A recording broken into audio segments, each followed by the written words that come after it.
I'm Sarah Campbell, 24 years old, living in a worn-down neighborhood on the outskirts of Milwaukee, where winter can freeze even the toughest patience. 6 days a week my mornings begin at 4:45. Bundling up in a thick coat and walking 3 blocks to Brewhaven, a tiny coffee shop where I brew espresso for people, even earlier than me, catching their train downtown. Every afternoon, I get home just long enough to change uniforms, shove a protein bar into my pocket, then jump into my 2006 Toyota Corolla. The only asset I've managed to own after nearly 3 years of non-stop work, to deliver pizzas for Rico's. I once joked with Zoe, my only real friend at Brewhaven, that if I wasn't careful, I'd be mistaken as a full-time employee of poverty. She laughed so hard she cried, but truthfully, there was nothing funny about it. My hands were constantly cracked from cleaning chemicals. My back ached from hours hunched over. But I kept going. Because I had no other choice. Meanwhile, my twin brother, Mason, lived just a few blocks from my parents, in an apartment with an elevator, central heating, and not a care in the world about due dates. All of it paid for by our parents. Mason and I are the same age, twins, but judging by how our parents treat us, you'd think he was their only child. I've never seen him hold down a real job. He says he's developing a tech project. A project that's been in development for over 3 years, burned through more than $60,000 of our parents' money, and still has nothing to show. And me. I paid my own way through community college. Every semester I had to choose between textbooks and health insurance. I used to think maybe they just didn't realize that maybe my parents loved us in different ways. But I was wrong. So wrong. Just last month, while delivering in a freezing rainstorm, my car broke down in the middle of an intersection. I called my dad, not to borrow money, just to ask for a ride. He answered casually, "Mason's in a Zoom meeting. I can't just walk out to help you." I remember standing there, rain soaking down my back, listening to the dial tone and wondering what hurt more. The cold, or being abandoned again. My parents always said I was strong, independent, didn't need support like Mason. They don't understand that being strong doesn't mean you don't need love. It doesn't mean you don't need someone to ask, "Are you okay?" I remember once my mom asked why I didn't come to family dinners anymore. I said it's because I work night shifts. She sighed, like it was my choice, not the only way I could survive. They never ask if I need anything, but they always keep me updated on Mason's startup progress. A startup with no license, no clients, no product. I used to believe that if I worked hard enough, I'd finally earn their respect. But after 6 relentless years, what did I get? A suggestion that I lend Mason $500, so he can pitch to an investor next week. I laughed so hard my throat hurt. I didn't have $500. I didn't have 50. I couldn't even afford a sick day without risking next month's rent. But I still had to drive around delivering food to people who tipped $2 and complained the pizza was cold. And I still had to smile. Because I knew, if I stopped, even for 1 second, I would collapse, like a busted robot short-circuiting in the rain. Because here, no one was coming to save me. No one was waiting with open arms. There were no parents laying out a red carpet. There was only me. And every dollar I had to earn with my body, my time, and my dignity. Just to keep going. When I was little, I truly believed our parents loved us both equally. That belief began to crack on our 8th birthday. I spent 3 weeks drawing a large card for Mason, me, and him in front of our house, hugging, with the sun shining behind us. I taped it to the fridge, thinking it would touch him. Mason frowned and muttered, "Why do I look fat?" Mom laughed, then quietly took the drawing down the next day. In its place, a photo of Mason appeared, wearing his baseball uniform, bat in hand, looking like a star athlete. I asked where my drawing went. Mom said, "You probably don't want something like that hanging on the fridge forever, right?" That's when I began to understand. In our house, Mason got the pictures. I was the shadow standing outside the frame. When I was 10, Dad enrolled Mason in electronic drum classes at a music center, 3 sessions a week. Meanwhile, I asked to join a public library's evening art class and got a flat-out no. Art has no future. Focus on real subjects, they said. A year later, Mason quit the drums because he was tired. I still snuck into the library every Monday, sitting in the back, teaching myself from worn-out books. Every vacation Mason went skiing in Colorado or on luxury camps in Vermont. I stayed home, watching the neighbor's asthmatic cat and building responsibility. Dad's go-to phrase whenever I asked was, "Girls are stronger. You don't need as much as Mason." I believed it. So much that I stopped asking. 16 was my first real wake-up call. Mason got a used Ford Focus, leather seats, smooth, A/C, working radio. I asked, "Can I learn to drive on the same car as Mason?" Mom gently replied, "That's not really convenient, honey. The car is under Mason's name." 3 months later, on my birthday, Dad walked me to the bus stop. He smiled and said, "I got you a 3-month bus pass. You'll learn how real life works." And I did. I learned to push through snow at 6 in the morning to get to school on time. I learned to avoid the pitiful looks from classmates when I showed up late because the number 22 was stuck in traffic. I learned to stop asking why, because there was never a fair answer. At 17, I began freelancing logo designs for small local shops using a free classifieds website. I borrowed a beat-up laptop from the library to sketch on freeware, emailed the files, and earned $40 a pop. Money I saved penny by penny. Meanwhile, Mason started a podcast about inspirational living, despite never having held a job. My parents proudly told the neighbors, "He's a natural-born leader." I earned a partial scholarship to a design school in Seattle. Mom cried, hugging me tightly. For one of the very few times in my life. But 2 weeks later, she called me down to the living room, her face tense. "Sarah? Your father and I need to talk." I remembered the rattling hum of the AC overhead, as Dad said, "We used your college fund to help Mason launch his startup, just temporarily. His project has real potential." I didn't cry. I didn't scream. I just asked, "And if I can't attend school anymore, then what?" Mom took my hand. "You can apply for loans, can't you? You've always been strong. You'll figure it out." I said nothing. I went upstairs, opened the window, and looked out over the pitch-black street, dim yellow lights falling on bare winter trees. That night, for the first time in my life, I felt like I wasn't really part of the family. Just a long-term renter in a house I never got to choose. 3 months later, I enrolled in community college. Morning shifts as a barista, kitchen help at night, design classes sandwiched in between. I didn't quit, but from that point on, I slowly let go of the fantasy that I'd ever be treated fairly. My parents called me the responsible one, but they never realized the price of that responsibility. Was a childhood spent growing up alone? In a family that gave all their light to the child they chose to love? I used to think, if I just tried a little harder, maybe my parents would finally see me. That one day they'd realize I was the one holding everything together. I was wrong. For the past 2 years, Mom's calls started coming at hours no one should be calling, like 10 p.m. on a Tuesday or 7 a.m. on a Sunday.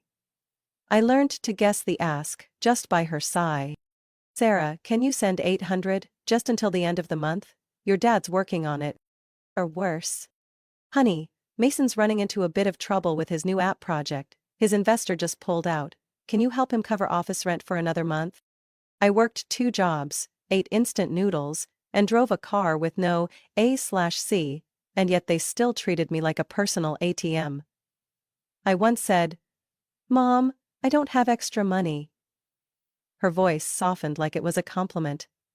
"But you always figure things out, Sarah. You're so capable." They used my resilience as a reason not to care whether I was exhausted, okay, or simply needed someone to check in. One time, I got the flu so bad I couldn't stand. I called in sick from deliveries and curled up on the floor of my tiny room, shaking and crying. I called my mom, just wanting to hear a familiar voice. She answered, told me to keep warm and drink fluids, then added, "By the way, is your credit card still working? Mason needs to order new recording equipment." I don't even remember how I hung up. I just know I took out the SIM card, shoved it into a drawer, and didn't turn my phone back on for 3 days. I thought maybe it was just Mom. But then Dad called. "She's working like crazy," he said, meaning me. "If you care about family, you should contribute. Mason is your blood." Blood? I was the one who just lost my night shift from muscle fatigue and dizziness. I was the one debating whether to sell my laptop to cover this month's electric bill. I was the one eating a cold sandwich in my car because I couldn't afford a salad. But I should share with someone who had never earned a dime without reaching into someone else's wallet? The breaking point came last month. I came home at 2 in the morning, soaked from the rain. A message popped up. "Mom needs to talk, urgent." I called back. Her voice trembled like I'd abandoned someone on their deathbed. "Sarah, if you don't help, Mason will lose this deal." "Just 3,000, honey. We'll pay it back soon." I wasn't angry, I wasn't surprised. I just felt empty. I said slowly, "I don't have 3,000. I don't even have 300. Silence. Then her voice, barely audible. "You're not the same sister anymore." That was the moment I understood. To them, I only mattered if I could be drained. If I could still help. I thought back to all the times I called home, excited to share that a client praised my logo, that a professor said I had potential, that a small magazine agreed to publish my illustration. Every time I was met with, "That's nice. Anyway, guess what Mason's up to?" No one asked if I was happy. No one cared whether I still had the strength to smile. But every time Mason rebranded, failed, and started over, they called it entrepreneurship. Last month, I showed up to a family dinner for the first time in 3 months. As I walked in, Dad grinned. "Sweetheart, heard you landed a new client?" I nodded. He clapped my shoulder like a colleague. "Great. But wait till you hear this. Mason was just invited to speak on a finance podcast." Applause. Cheers. I just sat there chewing a cold piece of broccoli saying nothing. And I swore that would be the last time I let myself be diminished at my own family's dinner table. That night the rain never let up. Streetlights blurred behind the wet windshield, and the Corolla's wipers screeched with every sweep. I delivered 4 large pizzas to a mansion in River Heights. The kind of neighborhood with more security cameras than trees. The GPS brought me to a gated entrance lined with ivy-covered fences glowing under soft golden lights. I rang the intercom. "Delivery from Rico's." A man's voice buzzed through. "Gates open, just head in." As I stepped out with a sagging pizza box under a torn umbrella, EDM music thudded from inside the house, mixed with loud, drunken laughter. This wasn't a regular birthday party. Flashing lights from the foyer painted my damp coat in strange colors as I rang the doorbell again. A sleek-hipped guy, shirt unbuttoned down to his chest, opened the door and gave me a look like I'd just landed from another planet. "Pizza's here," he shouted, then turned to me. "How much?" $82.38. He shoved a $100 bill into my hand without another word and disappeared inside. I fumbled for change when a voice called from behind. "Sarah? Sarah Campbell?" I turned cautiously. A man in his 50s, no tie, gray blazer damp at the shoulders, stood under the dry overhang of the house across the street. His eyes flickered with surprise, then something like concern. "You are, I'm Thomas. Thomas Reed. Your mom's brother." That name hit like a cold gust through memory. Memory slough. Reed, the one who gave me Winsor Newton watercolors for my 10th birthday. the one who vanished from family conversations after an argument no one explained. My mother never said his name again. I froze, my mind scrambling to match what I saw with what I remembered. He looked nothing like the man they'd painted as a reckless investor or financial failure. He was composed, gray at the temples, confident. "You're delivering pizzas?" he asked, clearly stunned. I clutched the tip pouch, unsure how to answer without shame. "It's my second job. Sarah." His voice softened. "I didn't expect to see you like this. Do you have a minute? There's a 24-hour cafe just down the block." I glanced at my car. Soaked, front seat littered with pizza boxes and crumpled napkins. My body was cold, my pride colder. But something in his eyes, neither pity nor judgment, made me nod. At Beacon's Light Cafe, I sat across from the only relative my family had erased. Hot coffee, a dry coat, a clean napkin. I felt like I'd escaped a storm. "Why did you get cut off from the family?" I asked. He stared out the window for a while, then, "It started when your dad and I launched a tech startup. The idea had promise, but when things got tricky financially, he wanted to cut corners, work with shady partners. I refused. Ended up buying him out. The project succeeded, but he never forgave me. I never knew." "No one told you?" I figured. He leaned forward. "But that's not why I wanted to talk. I want to know, what do you need, and why are you working yourself sick for people who don't see you?" So I told him. No drama, no polish. I spoke of Mason, of the midnight calls, the forgotten birthday, the bus instead of a car, the vanished college fund, the way strong became an excuse to leave me alone. He didn't interrupt, just nodded now and then. When I finished, he slid a business card across the table. "I don't do charity, but my company, Aerotech, is always looking for designers with visual intuition. I can arrange a meeting with our design lead. No promises. Just a real shot to show what you've got." I stared at the card. A company I remembered from a sustainable tech seminar. A real company. Not the fantasy of a coddled younger brother with a dream and no plan. "I don't want anything just because I'm your niece," I said quietly. "And you won't," he replied. "You'll be treated like anyone else. But this time, no one's going to trash your application just because you don't fit their perfect mold." That night, walking back to my car, I didn't know what the future held, but for the first time in years, someone listened to me.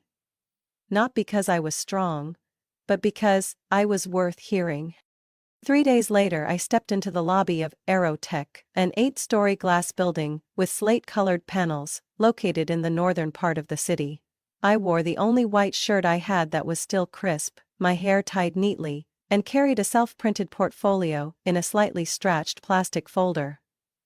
My palms were drenched in sweat, but my voice stayed steady as I spoke to the receptionist. "I have an appointment with Grace Monroe for the design internship." The young woman behind the front desk nodded, made a quick call, then smiled. "Ms. Monroe will be down shortly, please have a seat." I sat on a leather chair, my leg bouncing non-stop. My Uncle Tomas's words kept echoing in my mind. "Grace has a sharp eye for talent. Don't mention my name. Let your portfolio speak first." 5 minutes later, a woman with warm brown skin, cropped hair, a black blazer and thick-rimmed glasses walked up. Her gaze was swift, clear, and without a hint of favoritism. "Sarah Campbell?" I nodded and stood up. "I'm Grace. Follow me." The meeting wasn't a formal interview. Grace called it a preliminary skills assessment. We sat in a small meeting room with a glass board, sketchpads, and 2 cups of coffee. She flipped through each page of my portfolio, lingering longer on a brand identity I had designed for a small bakery, a project I'd done for $80. "Good color harmony. Fonts are well chosen. But your layout lacks consistency. Did you revise after client feedback?" I only did one round. The client didn't give any feedback, so I figured they were fine with it.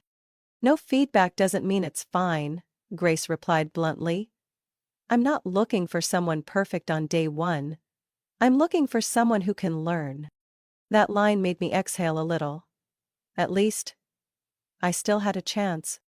At the end of the assessment, she stood up and said simply, "You start next week. It's a 3-month internship. There's a stipend, but it's modest. We evaluate based on skill, not connections. Deal?" "As long as it's a fair evaluation, I'll accept whatever outcome," I responded. The following week, I started my first day at Aerotech, just like every other intern.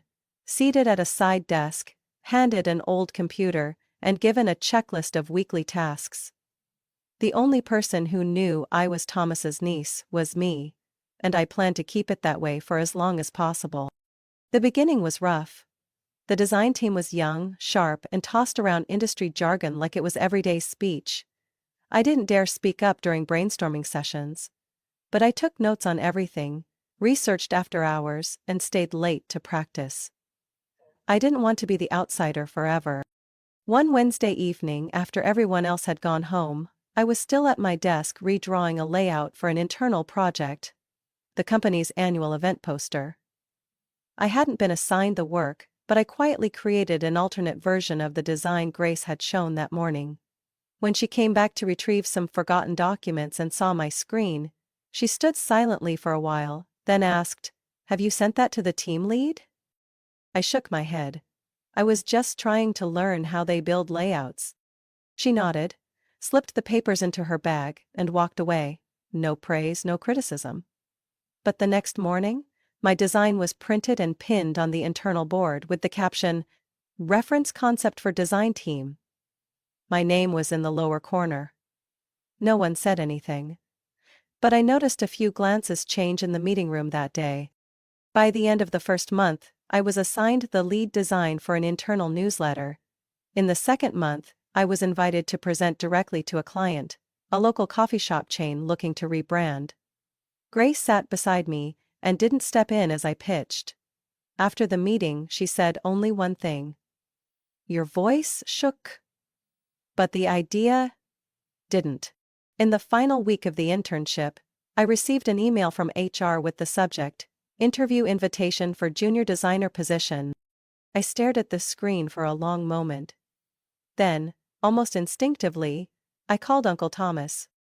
"I got an interview for a full-time role," I said. "And I didn't use your name." His voice was low and steady. "Because you didn't need to. What I saw in you that night. Stubborn, exhausted, but still standing. That's why I knew you'd make it. Keep going. No one is giving you anything. You're taking it." I hung up, my eyes stinging. Not because I was emotional, but because for the first time I believed it was true. I was no longer the shadow behind someone else's success. I was standing, on my own 2 feet. I walked into my new office on a cloudless Monday morning. 6th floor, southeast corner, where sunlight poured in like the sun itself was congratulating me. A small plaque outside the door bore my name, Sarah Campbell, Junior Designer. Just a basic title, nothing flashy.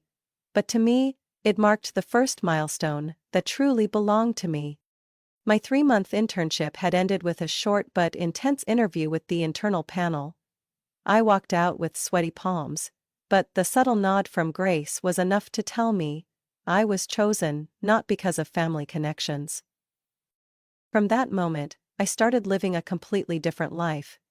Not because things suddenly became easier, but because I no longer had to fight alone. My salary didn't spark envy, but it was enough to move out of that crumbling rental and into a tiny studio near Lakewood Park. The apartment had large windows overlooking maple trees, real hardwood floors, and a small kitchen where I could cook a decent meal after work. I bought a used sofa from Craigslist, a few cacti for the sunlit corner, and for the first time ever, my space felt like a true reflection of me. My old 2006 Corolla still rattled when turning left, but now I could afford regular maintenance. I upgraded my main credit card to one that didn't force me to scrape by, and my savings account, modest though it was, finally existed without being drained every month. But the biggest change was how I walked each morning. No more lowering my head, no more shame seeing coworkers step out of luxury cars. I wore dark jeans, a simple blouse, my badge proudly displayed, and smiled at the receptionist like I truly belonged here. Grace, as usual, didn't say much, but after I completed a product launch campaign designed for a client in Chicago, she sent a simple email. Good. Clear visual direction. Consider Sarah for secondary lead in next project. A week later, I was assigned as lead designer for the rebranding of a cultural bookstore chain, a small client with strong potential. I said nothing to Uncle Thomas. I wanted him to hear it from others, the way any employee would when praised for actual merit. Every weekend I still stopped by Brewhaven, the cafe where I started. Zoe was still there, now a shift manager. Her hair a smoky purple, and her tone as sharp as ever. Looks like you're finally getting recognized, she teased. No more running around with cappuccinos and pizza deliveries. I laughed, sipping my hot macchiato. Still the girl who wiped the bar last year. Just now I can choose not to take night shifts. We sat in silence for a while. Just the hum of the coffee grinder and sunlight slanting across the worn wooden table. I'd begun reading again, a habit I'd loved as a child but abandoned in survival mode. The first book I picked up was The Fountainhead by Ayn Rand, a worn copy from the library, about the resilience of the underestimated. I read each page slowly, as if reclaiming pieces of my forgotten self. Sometimes, I still got texts from Mom, brief and indifferent as ever. Mason's starting a new project. Your dad hopes you'll come for dinner Sunday. No mention of my work, health or current life. But now, it no longer stung. I understood, people can only give what they have.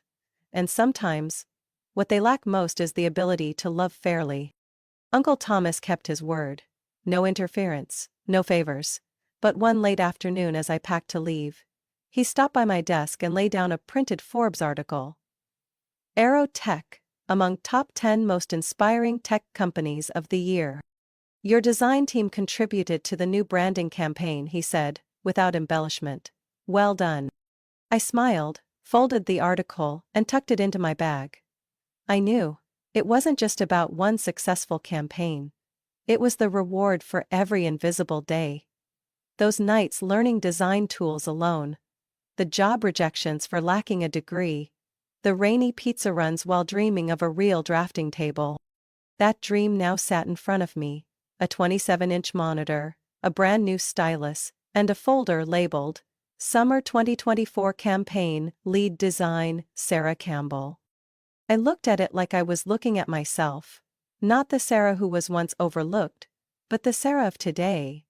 A woman no longer living off pity, but thriving on skill and relentless perseverance. And I thought, if someone had told me years ago that I'd make it here, I'd have laughed. But now I know. Every scrape, every cramp nap behind the coffee counter, every rejection, was a step that led me to this very moment. A late September Saturday afternoon, I was fine-tuning the color palette for the Green Tech Reboot campaign when my phone rang. Mason's name flashed on the screen. I hesitated for a few seconds before picking up.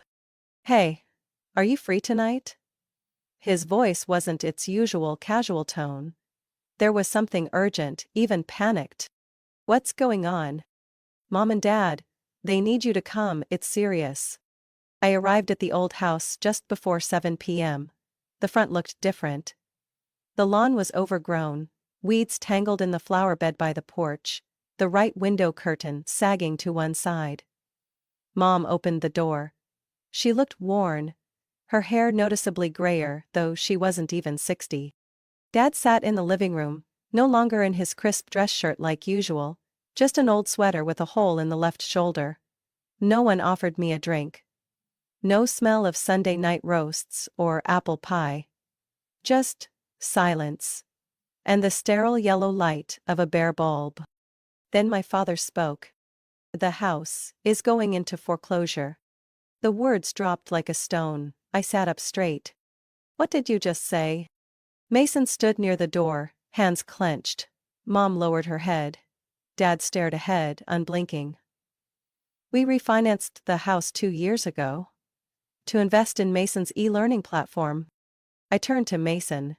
The one you told me already had seed funding? It did, he stammered. But they pulled out when the market dipped. And Mom and Dad used their retirement savings to keep it afloat? Mom nodded, eyes red. We thought it was the right call. Mason needed a chance. And I didn't? That question silenced them all. I stood, pacing the room. No more family photos. Just a few bills, strewn across the coffee table. On top was a notice from the bank. Past due payment. Total owed, $312,000. Sarah, Mason said quietly. I didn't realize it was this bad. Didn't realize or didn't want to. And Mom, Dad, did either of you ever think to stop, or was it always just assumed that Sarah would be fine? Mom burst into tears. But I felt nothing. Just hollow. Dad sat quiet for a long moment, then said, You don't have to help if you don't want to. But family is family. We made mistakes. But we're still blood. I looked him straight in the eye. All I ever asked for was a shot. Just once. To be chosen. Instead, my college fund was drained for a startup. Even investors passed on. Mom raised her head, lips trembling. Sarah, there's something I never told you. I narrowed my eyes. What? 10 years ago, when we decided to take your college fund for Mason's first startup, your Uncle Thomas came here.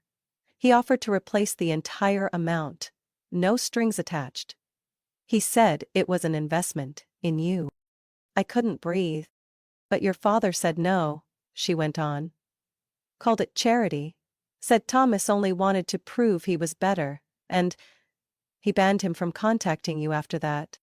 I turned to Dad. He said nothing. Didn't even deny it. You kept that from me for 10 years? We thought you'd find your way, Mom whispered. I took a step back. Then another. Everything in this house, from the lighting to the furniture to the people, suddenly felt foreign. No longer a home, just a shell built on decades of selfish choices disguised as family. Sarah, my father called. I said one thing, in a voice so calm it chilled even me. For the first time in my life, I'm living a life I built myself. And no one in this house has the right to pull me backward. Then I walked out the door. That night the rain fell in soft drizzles. But I didn't need an umbrella. I didn't need shelter anymore. Because now I knew, the only thing I ever needed to protect was myself. 2 weeks after I walked out of the house on Willow Street, I received an email from Mom titled simply, Can we talk? I read it 3 times before replying, short and direct. Saturday, 3 p.m., Oak Leaf Cafe, Midtown. They arrived on time, all 3 of them. Dad, Mom, Mason, sat across from me at the windowside table. No one spoke at first. There was no anger, no defensiveness. Just a silence that, for once, felt like listening. I began, I'll help, but this time, on my terms. Mom looked up, hopeful. This isn't about giving you money to throw into another failure. Here's what I require. 1. Mason needs to get a real job. A paying job with responsibilities. No more vague projects. 2. You both must attend weekly family therapy for at least 3 months. 3. My financial support will be a formal loan with a written agreement and structured repayment plan. No verbal promises, no exceptions. If any part is violated, I'll pull out entirely. No one objected, but no one agreed right away either. It was Mason who finally spoke. I don't know if I can do it. I met his eyes. It's not about can. It's about, have you ever truly tried? Dad remained tense but didn't interrupt like he once would have. Mom gave a small nod. I'll schedule the first therapy session for next week, I said. And Mason, you have 3 days to apply to at least 5 jobs. I want screenshots each time. As for Mom and Dad, I'll pay for an initial financial advisor meeting to review the mortgage paperwork. But I'm not covering late fees, credit card debt, or personal penalties. I stood up. This isn't about pity anymore. It's about accountability. If you're ready, then so am I. That evening, Mason texted. I applied to Target, Staples, and Pet Pals near the house. Not thinking about startups anymore. Just thinking about that first paycheck. 3 months passed. The first therapy sessions were rough. Dad didn't speak a word during the first. Mom cried by the 10-minute mark. Mason sat quietly, staring at the floor. But over time, something shifted. The conversations, once ruled by defensiveness and outbursts, began to include real pauses, real thought. In week 5, Dad said, I never felt good enough to be chosen. My father idolized Thomas. Maybe that's why I pushed Mason to win. But I didn't see that Sarah had been winning in silence. It was the first time he said my name, fully, without bitterness. Mason had started a part-time shift at Staples downtown. He sent me a photo of his badge. I look goofy, but hey, I've got my own uniform. I laughed. The first genuine laugh in this relationship in almost a decade. As for me, I kept building at Aerotech. Our spring campaign had just exceeded sales projections. Grace called me in and said, next month I'll be out. You'll be leading the design team and reporting directly to the board. It's your chance to see what the front line feels like. I nodded. No panic, no doubt. I'd spent long enough in the back row to know how to run the whole stage. One Sunday afternoon, I returned to my parents' house. Now, with a patched-up roof, trimmed lawn, and a property underpayment plan sign out front.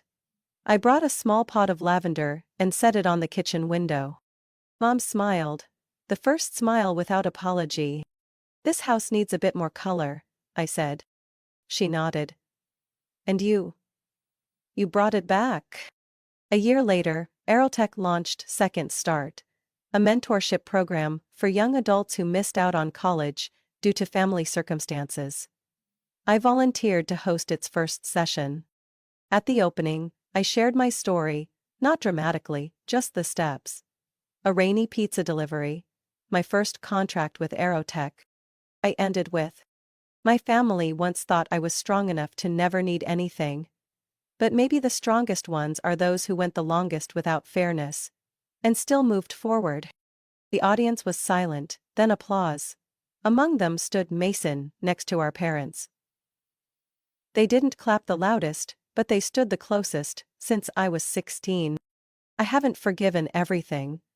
But I've allowed change to begin, and in doing so, I've freed myself. Not just from memory, but from the role of the one who carries everyone. I never asked to play. Now, I choose my role. And I choose to be the one who lights the way. Not because I've known the dark, but because I learned how to walk out of it. Sarah's story is a powerful reminder that true strength isn't about enduring quietly. It's about setting boundaries and demanding fairness for yourself. When favoritism and long-standing hurt are replaced by clear conditions and real dialogue, even a fractured family system can begin to heal. In real life, if you've ever been labeled as the strong one who doesn't need support, remember, you deserve to be heard, to be seen, and you have every right to ask for it, unapologetically. What do you think of Sarah's choice? Was she too harsh, or was she simply reclaiming what she truly deserved? Share your thoughts in the comments, and don't forget to follow the channel for more powerful stories about family and life.